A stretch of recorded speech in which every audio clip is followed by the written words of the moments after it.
Gracias, señor Moragas, por esta comparecencia, por las explicaciones que nos ha dado.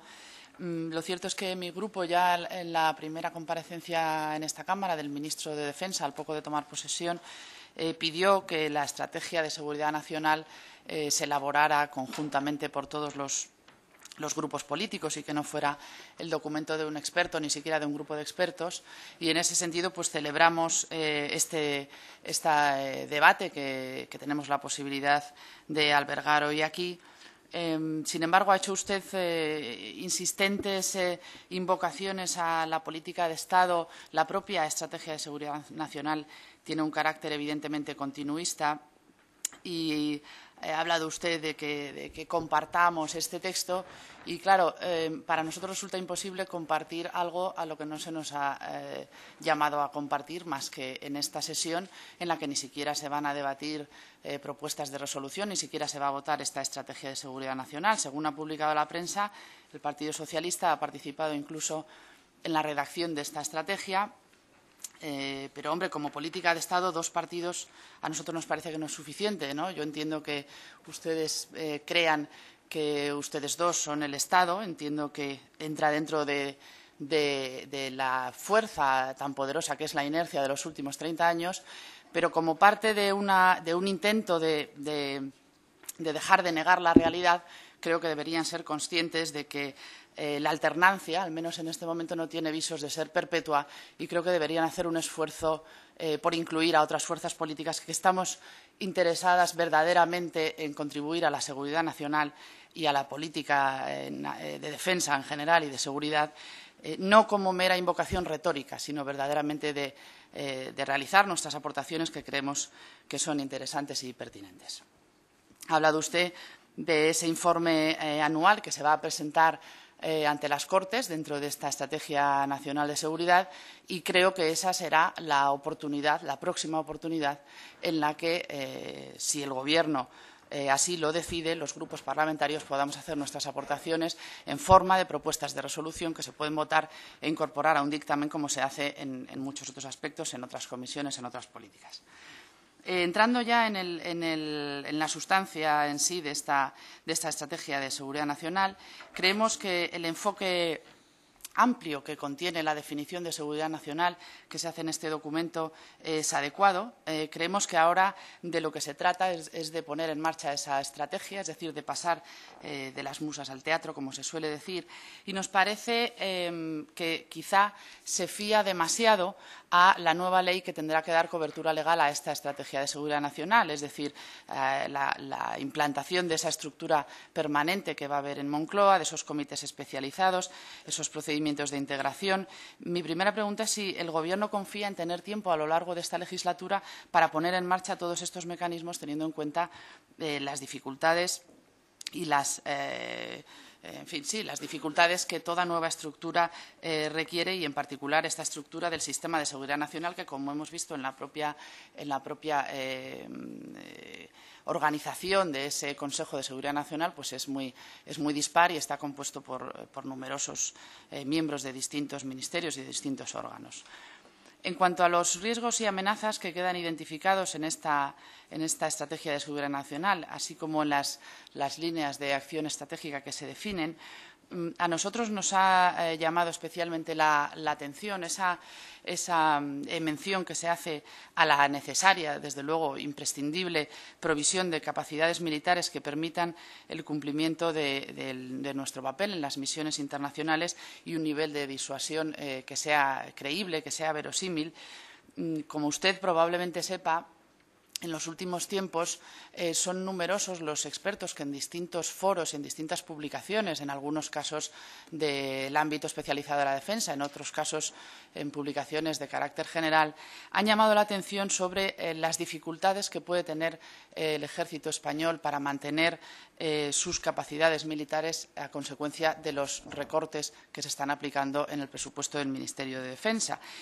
Además, si a estos recortes se le suma las enormes cantidades de dinero que es necesario destinar cada año a la financiación de los programas especiales de armamento, que es otro hecho sobre el que también los expertos llaman la atención, pues muchos, como digo, especialistas en la materia han mostrado su preocupación de que finalmente tengamos un ejército tecnológicamente preparado y tecnológicamente provisto de medios y de programas de última generación o al menos de alta eficacia y que, sin embargo, no tengamos esas capacidades militares para utilizarlos de manera correcta y para desempeñar el papel que se espera de una potencia media como es España en la esfera internacional. Desde el punto de vista ya más amplio de la situación internacional y de la influencia que ésta tiene en la seguridad de España, a nosotros nos parece evidente que los riesgos no han disminuido en los últimos tiempos, es decir, coincidiendo con los recortes presupuestarios, sino que probablemente han aumentado y en los últimos meses tenemos un par de ejemplos muy cercanos. Uno es la intervención europea, especialmente liderada por Francia en Mali y el aumento de la inseguridad en el Sahel, y otro es el más reciente, el caso de Egipto, donde la situación empeora y se agrava cada día, ¿no?, estando geográficamente muy cerca de nosotros. En general, la inestabilidad en el norte de África es algo que está fuera de toda duda cómo afecta a nuestro país y cómo esa inestabilidad o las consecuencias de esa inestabilidad es imprevisible y es creciente. Si a esto añadimos la presencia de grupos armados de carácter yihadista en la zona del Sahel, cómo su aprovisionamiento de armas ha sido facilitado por acontecimientos como el desplome del régimen en Libia, que facilitó el acceso a estos grupos de cierto armamento, así como la incorporación de nuevos miembros a sus filas, pues creemos que esa amenaza es muy seria y es una de las que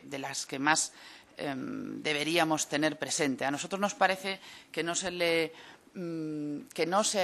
se ha subestimado, como decía hace un par de días en un informe que presentó en Francia el exministro Chevneman, que se ha subestimado este riesgo islamista en Mali, y lo decía desde Francia, que es quizá el país que más se ha implicado. Nosotros creemos que el Gobierno español también lo está subestimando, ya se lo hemos dicho en alguna otra ocasión, y el hecho de que haya tenido que en pocos meses rectificar al alza el número de militares españoles que participan en esa misión en Mali, pues nos parece que da bastante prueba de ello. Y también quiero señalar, nos parece especialmente significativo, que tal y como señala este documento, esta estrategia de seguridad nacional, la pobreza y la desigualdad son factores que potencian el resto de riesgos y amenazas. Está señalado y a nosotros nos parece que está señalado de manera muy pertinente. Claro, el darse cuenta, como parece que se da cuenta el Gobierno, de estos factores como potenciadores del riesgo, al mismo tiempo que se recorta en las partidas de cooperación al desarrollo de una manera drástica, es decir, y no debido a la crisis solamente. Quiero recordar que países como Grecia y Portugal, que están atravesando una crisis igual que la nuestra o quizá peor, no han recortado en términos porcentuales los programas de cooperación como lo ha hecho España. Cómo se compadece esa conciencia de que la pobreza y la desigualdad aumentan la inestabilidad y, por tanto, los riesgos para España, con ese recorte presupuestario en partidas que no cabe ninguna duda que a largo plazo repercutirían en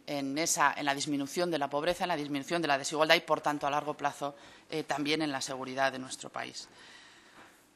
En cuanto a continuación, le querría formular unas preguntas muy concretas en relación con las fuerzas y cuerpos de seguridad del Estado y también en relación con algo que le decía antes, la posible reducción de las capacidades de nuestro ejército. Las asociaciones profesionales militares, tanto de Guardia Civil como de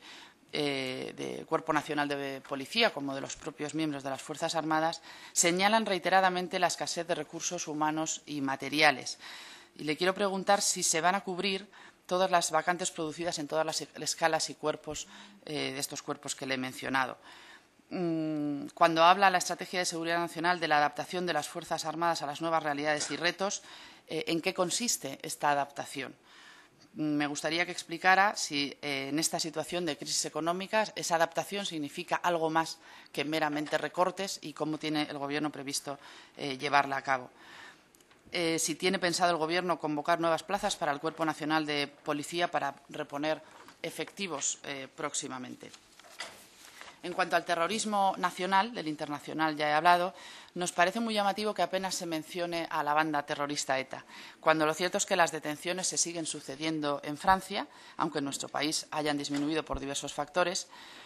y las informaciones facilitadas por el Servicio de Información de la Guardia Civil y el Centro Nacional de Inteligencia sobre la reorganización de la banda son contradictorias. El propio Gobierno parece que no es capaz de conocer la situación o de dar explicaciones al respecto sobre esta reorganización o no de la banda terrorista.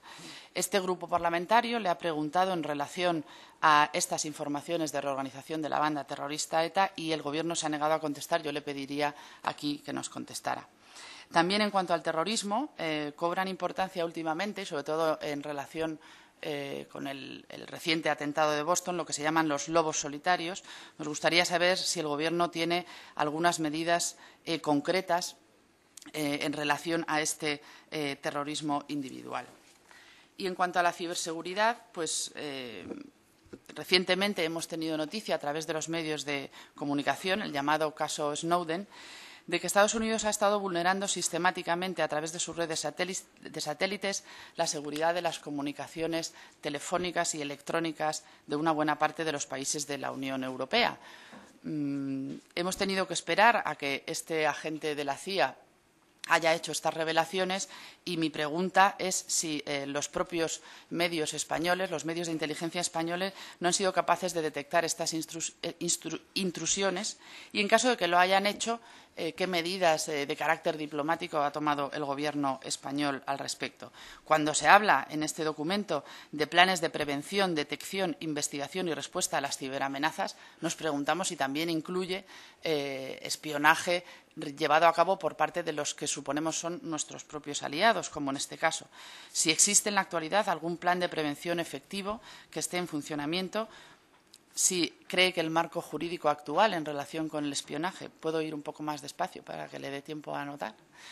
si cree que el marco jurídico es operativo y eficaz en la actualidad. Y para terminar, presidente,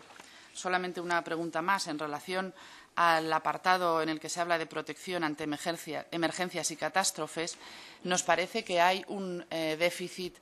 que arrastramos ya de años respecto a la coordinación de las diferentes administraciones. Ha hablado usted del principio de unidad de acción, que nosotros compartimos como principio, pero a la hora de concretarlo en el caso de las emergencias y catástrofes nos gustaría saber qué previsiones tiene el Gobierno y qué planes en concreto en este aspecto. A continuación me planteaba pues una cuestión que no es poco importante, que es la que se refiere a la situación de la banda terrorista ETA y cómo la aborda la Estrategia de Seguridad Nacional que aprobó el Gobierno el 31 de mayo. En ese sentido, pues tengo que decirle que lo que el Gobierno piensa en ese sentido pues es muy claro, ya queda ahí reflejado, y me permito pues leerle literalmente lo que señalamos. La fortaleza del Estado de Derecho, la solidez de sus instituciones y la eficacia de las acciones implementadas han derrotado a ETA, sin perjuicio de que la democracia siga actuando y no baje la guardia hasta conseguir la disolución de la banda terrorista. Esto, en parte, permítame un poco este pequeño caos, también da respuesta a la inquietud que planteaba antes la representante de UPyD, la señora Lozano. Por lo tanto, aquí hay tres elementos fundamentales para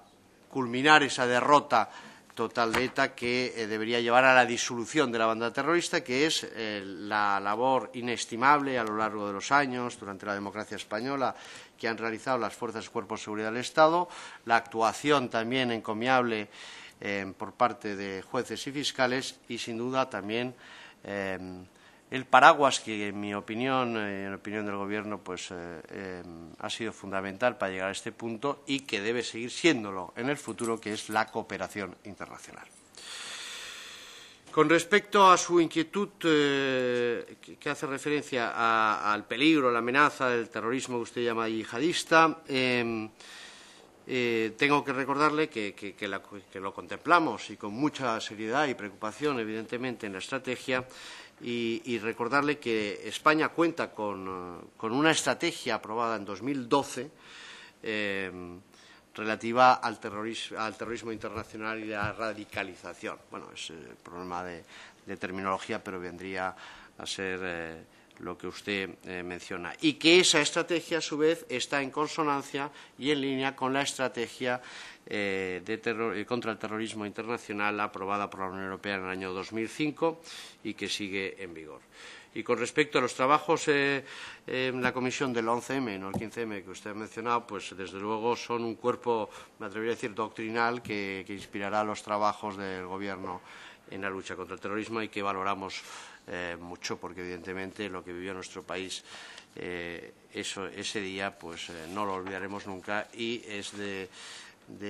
inteligentes, digamos, aprender de los accidentes, de los atentados, de las tragedias y esa fue una, sin duda, de las más impactantes en todos los sentidos que ha vivido la democracia española. Esto con respecto al señor Olavarría, que todavía también ha hecho una mención. Ser el primero, digamos, me da la impresión que tiene la ventaja de que uno va cubriendo los temas. Ha mencionado el tema de Evo Morales, cosa que han hecho algunos otros de los participantes, y en ese sentido pues voy a contestar a usted como le contestaría a cualquiera de ellos, que es que me remito a las clarísimas explicaciones que esta misma mañana ha hecho el ministro de Asuntos Exteriores sobre esa cuestión. Y con respecto a las comunidades autónomas y en qué medida participan o no, o dejan de participar en esta iniciativa, pues decirle que el propio capítulo primero de la Estrategia de Seguridad Nacional hace referencia a la necesidad de involucrar a todas las administraciones públicas. Ahí ya hay una referencia, pues si quiere, no expresa a las comunidades autónomas, pero hablar de administraciones públicas implica hablar también de comunidades autónomas, por supuesto. Y posteriormente, cuando se diseña el Sistema de Seguridad Nacional, en el capítulo quinto, que es la parte orgánica, se establece expresamente la posibilidad de convocar en comités especializados a las comunidades autónomas y también a las entidades locales, y eso aparece, como digo, en el capítulo quinto de la Estrategia de Seguridad Nacional aprobada en el Real Decreto 385 del 2013 del 31 de mayo. Y en un futuro, evidentemente, se contemplará ello en la Ley Orgánica de Seguridad Nacional. Muchas gracias, en todo caso, señor Olavarría. Y con respecto a la intervención de la portavoz del Grupo Unión, Progreso y Democracia, la señora Lozano, que planteaba, digamos, una reflexión sobre si el consenso éramos todos, si el Estado somos todos, incluido, evidentemente, su fuerza política. Y entiendo que usted plantee que se hayan sentido o no se hayan sentido partícipe en la gestación de este documento,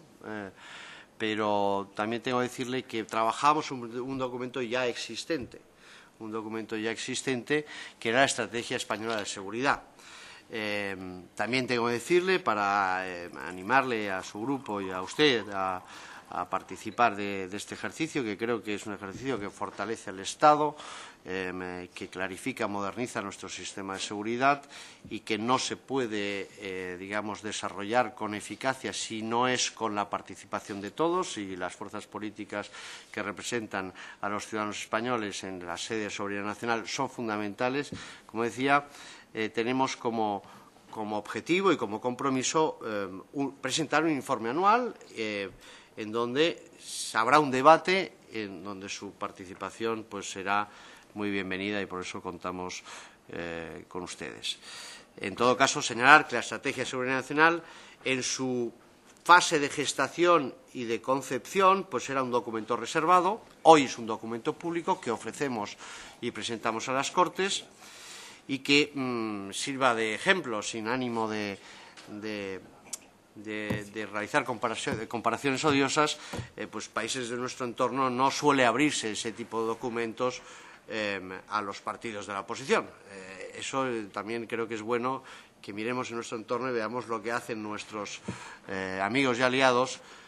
porque eso no es lo normal. Acostumbra a ser un documento del Gobierno y, en este caso, pues bueno, sí, lo hemos compartido, lo hemos trabajado conjuntamente con el principal partido de la oposición, porque ya existía un documento y un documento en el que participaron, pues, por supuesto, el Gobierno de entonces, y nosotros tuvimos cierta participación, pero también lo hicieron pues personalidades que no estaban con responsabilidades propias de Gobierno, como el propio Javier Solana, que a su vez había hecho la estrategia europea unos años antes. Señalarle también que el documento no es un documento inmóvil, cerrado, sino que por su propia naturaleza es un documento abierto a la revisión permanente a medida que ese escenario de amenazas y riesgos pues también vaya evolucionando. Y yo creo que esa es una idea que debemos tener muy clara. Por lo tanto, es un documento que está sujeto a revisión y nos encantaría contar con su valiosa participación cuando se produzca esa revisión. Planteaba si vamos a tener tiempo para cumplir esta ambiciosa agenda en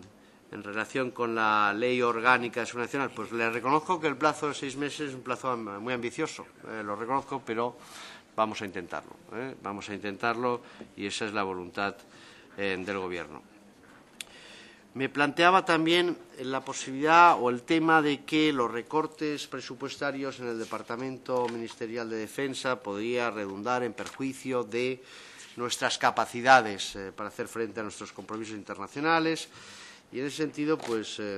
lo que le puedo decir es que, pese a las restricciones presupuestarias, la seguridad nacional está garantizada. Esta realidad queda reflejada en una estrategia cuando se dice que el esfuerzo de adaptación resulta compatible y responsable con un nivel de disuasión creíble y que permite el mantenimiento de una serie de capacidades necesarias para reaccionar y neutralizar cualquier riesgo o amenaza de carácter militar. Esa sería la respuesta. Evidentemente, con más presupuestos se pueden hacer las cosas mucho mejor, pero esas son las circunstancias en las que nos hemos encontrado en el Gobierno y esperamos que cuando la situación mejore podamos, al igual que en otras partidas fundamentales, como por ejemplo la cooperación internacional, podamos incrementar las dotaciones presupuestarias. Bueno, me apuntaba la señora Lozano que en su opinión quizás había subestimado el peligro de Mali. Yo en ese sentido puedo decirle que estoy totalmente en contra de esa valoración, porque de verdad el Gobierno lo que ha hecho ha sido ir comprometiendo su participación en la misión dentro del ámbito de la Unión Europea de la forma más activa comparativamente con nuestros socios y aliados. Es decir, es evidente que Francia ha liderado esa operación, pero el segundo país de los 28 de la Unión Europea en participación desde el primer momento ha sido España. Y en la última, y usted hablaba que se ha producido una rectificación, no, se ha producido un incremento de esa participación, reforzando, digamos, las necesidades de formación de los militares malienses y esa necesidad pues, se ha producido también a petición también del Gobierno francés. Por lo tanto, creo que no hemos subestimado ese peligro, más bien al contrario, somos el segundo país del mundo en participación en la operación de Mali, por lo tanto me cuesta aceptar su crítica en ese sentido, aunque sí que comparto con usted que ese es un peligro importante. Recordemos que Mali no está en las antípodas, Mali está bastante más cerca de lo que la gente se cree, está a 800 kilómetros de Fuerteventura, por poner un dato, y en todo caso, pues bueno, corría el peligro de convertirse, y ese peligro no ha desaparecido totalmente, en un escenario pues en donde confluyesen pues todos los elementos negativos y peligrosos que uno puede imaginar, desde tráfico de armas, de destrucción masiva, desde organización de células terroristas, tráfico de personas, y violación sistemática de los derechos humanos, especialmente los derechos de la mujer. Dicho esto, creo que he respondido prácticamente a todas las... No, la señora Lozano ha sido muy exhaustiva y también me ha hablado efectivamente de los recortes en cooperación y la lucha a la pobreza como potenciador de los peligros y las amenazas, cosa que compartimos y que la propia estrategia señala, pero evidentemente, como he dicho anteriormente, las necesidades presupuestarias nacionales y la necesidad de reequilibrar las finanzas públicas en nuestro país nos han obligado a recortar evidentemente esas partidas, pero a medida que la situación se vaya recuperando, que el crecimiento económico se haga una realidad y que las finanzas públicas vuelvan a una situación de equilibrio, estoy convencido que el Gobierno recuperará sus posiciones en materia de cooperación internacional. También preguntaba si se van a cubrir las vacantes de las fuerzas y cuerpos de seguridad del Estado y pues yo señalarle que no es labor ni mía ni del Consejo en estos momentos interferir en la gestión de personal, ni el Ministerio de Interior ni el Ministerio de Defensa, y en ese sentido pues no puedo dar satisfacción a su pregunta. Con respecto a lo de ETA, a la situación de ETA, a la posible reorganización, pues me remito a lo que he dicho antes y que he leído y que aparece en la propia estrategia de seguridad nacional y que no se lo voy a repetir para no hacer más larga esta comparecencia, pero sí que también compartir con usted la inquietud que supone en términos de seguridad el fenómeno de los llamados lobos solitarios. La estrategia de seguridad nacional contempla como uno de sus pilares la lucha contra el terrorismo internacional y se apoya y ampara la estrategia, como he dicho anteriormente, de 2012, que contempla esta nueva modalidad de organización terrorista, los llamados lobos solitarios. Por lo tanto, no es un fenómeno que sea ajena a la estrategia y que lo contemplamos, si bien de forma derivada. Con respecto a la ciberseguridad, pues esta es una cuestión que ha planteado usted como otros portavoces y en ese sentido pues sí que me gustaría mencionar, digamos, cuál es nuestra posición al respecto. Y si consigo encontrar cuál es la referencia literal, pero en todo caso decirles